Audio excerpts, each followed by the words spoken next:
ମୁଁ ମେହେନ୍ଦି କଲା ବେଳେ ପିଲାମାନେ ଭାରି ଅଝଟ କଲେ ମେହେନ୍ଦି ଲଗାଇବା ପାଇଁ।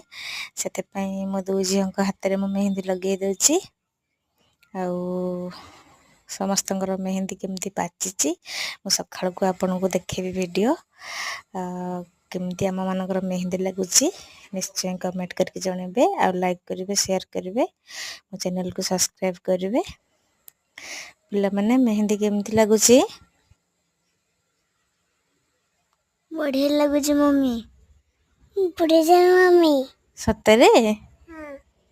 ଏବେ ମୁଁ ମେହେନ୍ଦି କରିଦେଲି। ଦେଖନ୍ତୁ ସମସ୍ତଙ୍କର ମେହେନ୍ଦି କେମିତି ହେଇଛି କମେଣ୍ଟରେ ନିହାତି ଜଣେଇବେ। ଆପଣଙ୍କୁ କେମିତି ଲାଗିଲା ଏ ଭିଡ଼ିଓଟା?